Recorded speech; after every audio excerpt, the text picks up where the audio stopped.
Pessoal, vamos dar continuidade aqui. Na última aula, eu comentei com vocês que para você trabalhar em plataformas de petróleo, né, ou sondas de perfuração em alto mar, até mesmo em petroquímica, né, ou indústria automotiva, seria interessante se você tivesse os seguintes conhecimentos. Além do PLC, seria prudente se você soubesse o PLC, controladores lógicos programáveis, mais o DCS, que eu vou falar daqui a pouco, mais o SCADA, né? Se você tiver esses três conhecimentos, você consegue fazer aí uma manutenção, né, um troubleshooting de alto nível nesses locais de trabalho. Então nós vamos focar aqui, como eu sempre venho falando, em troubleshooting, né? Troubleshooting.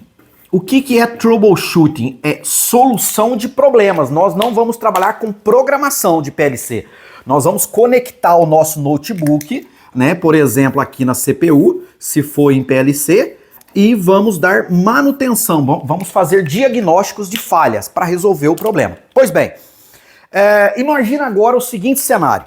Antes de entrar em DCS, né, Decentralized Control System, ou sistemas de controle descentralizado, é interessante que eu explique para vocês aqui mais um conceito e depois a gente vai para o DCS. Imagina agora a seguinte situação. Você tem um PLC, esse PLC está a 300 metros, né, dos dispositivos de entrada e saída. Perceba que eu tenho sensores, válvulas, inversores, enfim, contatores, relé. Elementos de entradas digitais, nós falamos sensores que apresentam o estado on ou off, né? Temos as válvulas digitais, a válvula que está aberta ou está fechada.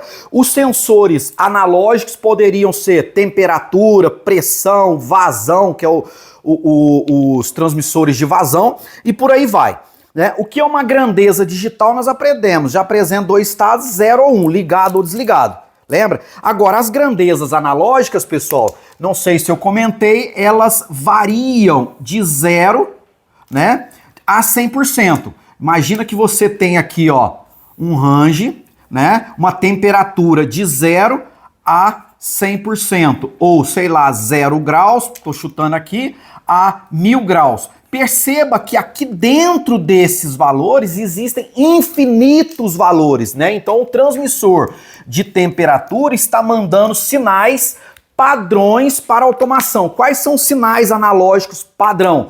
Nós vamos trabalhar aqui, toda vez que eu falar de sinais de entradas analógicas, nós vamos trabalhar, por exemplo, de 0 a 10 volts DC. E vamos também ter aí, no caso, 4 a 20 miliamperes. São os dois sinais, tanto para entrada quanto para saída. Eu posso pegar 0 a 10, por exemplo, sai do PLC e vai para o inversor de frequência para fazer o controle de velocidade. Pois bem, dito isto, imagina o seguinte cenário. Eu estou com sensores a 300 metros do meu PLC. Então aqui eu já tenho um problema. Perceba que eu fiz um desenho aqui, pessoal, um pouco bagunçado para você entender a vantagem do outro sistema. Olha só, eu estou passando aqui, ó, muitos cabos, né? Eu tenho aqui uma queda de tensão, que já é um problema. Esses cabos vão passar por bandejamentos ou leitos de cabo, né? Então eu vou ter interferências eletromagnéticas vindos de motores e transformadores. Pois bem, isso é um problema muito sério, aliás, na automação. Olha só, eu tenho uma distância muito grande e a minha CPU e os meus cartões de entrada, a minha fonte de alimentação, ou seja, o meu rack de PLC, está a uma distância muito grande, fora falar também, pessoal, da quantidade de cabos que estão nesse sistema aqui. O que o pessoal pensou? Por que eu não pego os cartões de entrada e saída e levo próximo da carga, né? E deixo lá a 300 metros, por exemplo, fonte CPU, né? E os cartões eu levo lá perto, o mais próximo possível dos meus dispositivos de entrada e saída. ok? Olha que interessante, agora eu estou usando apenas um cabo, né? Eu levei esses elementos, digital input, digital output, análogo input, análogo output, ou seja, entradas digitais, saídas digitais, entradas analógicas, saídas analógicas, e trouxe os cartões para cá. E a CPU ficou lá. Então, pessoal, eu vou chamar isso aqui a partir de agora, nós vamos chamar de Remote I/O, ou entradas e saídas remotas. Então é Remote, eu vou escrever para cá, ó. Vamos ver se dá para escrever aqui, ó. Lá vai ficar, então ficou aqui, ó. Remote I/O. O que é uma Remote I/O? Entradas e saídas remotas. Input, output remoto, né? Então ele está a uma determinada distância da minha CPU. Olha o que o pessoal, que sacada interessante que o pessoal fez. Agora, pessoal, eu preciso apenas de um cabo de comunicação entre a minha Remote I/O, onde estão os meus cartões, com a CPU. Perceba que continua sendo os 300 metros, mas agora eu estou passando apenas um cabo. O cabo aí que nós vamos falar agora, que é o Profibus. Então esse aqui é um cabo que eu utilizei, chamado de Profibus. Profibus. Opa. Profibus. Na verdade tem sim. Olha só. Então eu tenho um cabo que comunica da CPU para o Remote I/O. Ora, só que tem um detalhe aqui. Imagina o seguinte, olha o que eu tenho aqui, ó. Eu tenho o PLC, vou desenhar esse carinha. Ele está conversando com uma Remote I/O, certo? Então eu tenho aqui a CPU e a Remote I/O, dois caras conversando aqui, ó. Ora, não adianta eu colocar a CPU para a Remote I/O conversando se eu não estabelecer um idioma.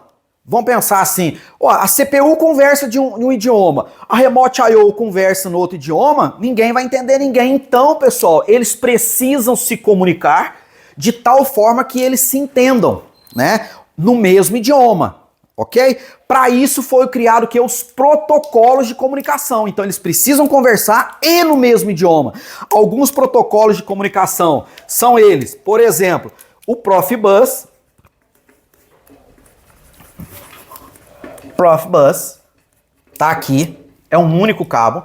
Geralmente esse é um cabo da cor, ele é um cabo roxo. Profinet, muito usado. Profinet. Tem o protocolo também, o Fieldbus.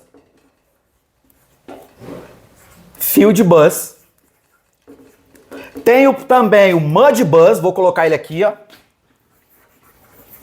Modbus. Posso ter também na comunicação o Ethernet.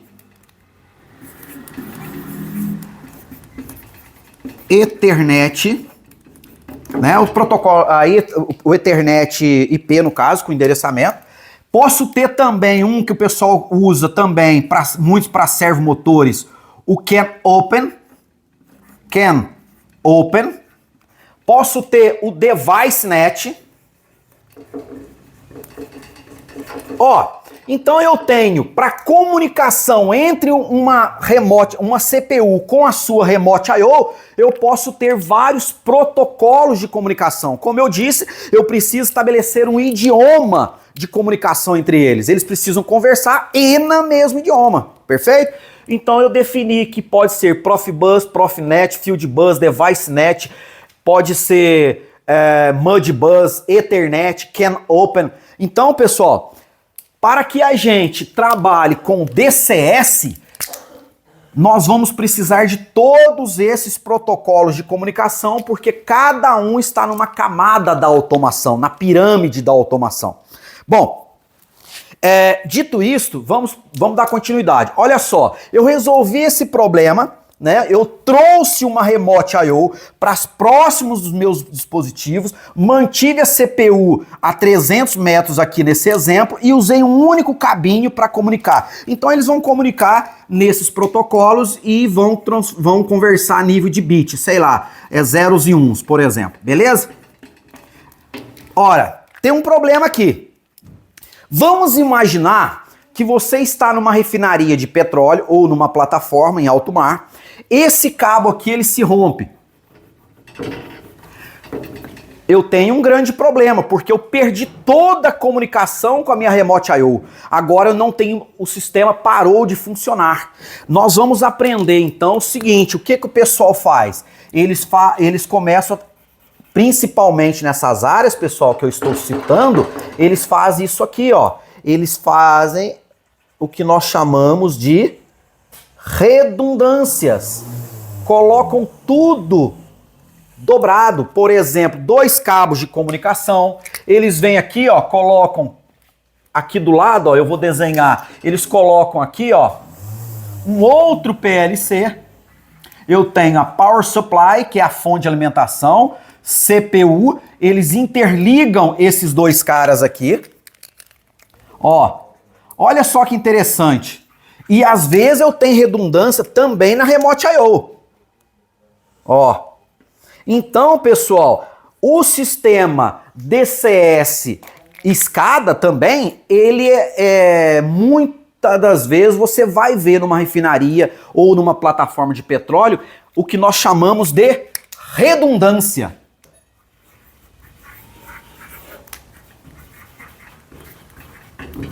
Então, se você tem redundância, tá escrito errado. Então, nós vamos escrever ela aqui, ó.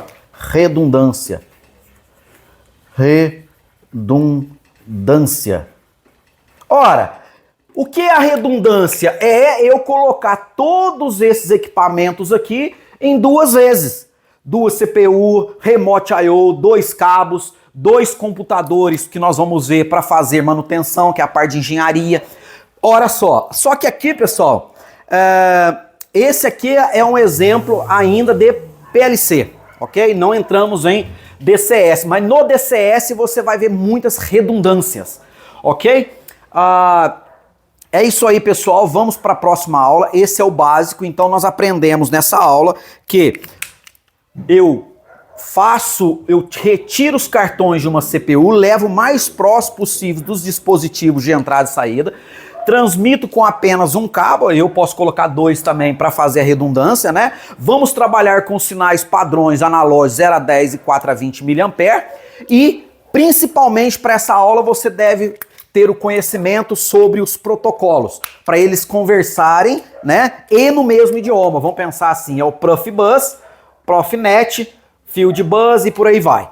Bom, pessoal, de uma maneira direta e objetiva, é isso aí. Agora nós vamos entrar na primeira aula de DCS, o que é o nosso Decentralized Control System, sistemas de controle descentralizados. Eu espero que ao final dessas sequências de aulas você adquira o conhecimento para troubleshooting em PLC, DCS e SCADA. É isso aí. Se você gostou dessa aula direta objetiva, por favor, encaminhe esses meus vídeos, de todos os vídeos possíveis, né? Não, na verdade você vai encaminhar o link do canal, certo? Então encaminhe para os eletricistas, pessoal da Eletrotec, pessoal da automação, pessoal que está começando agora, pessoal que já é veterano, tá tudo bem, manda para essa galera aí, por favor, dá uma força aí que isso me motiva a continuar dando aula. E peço ainda o seguinte, para você que quer trabalhar em plataformas de petróleo do tipo sondas de perfuração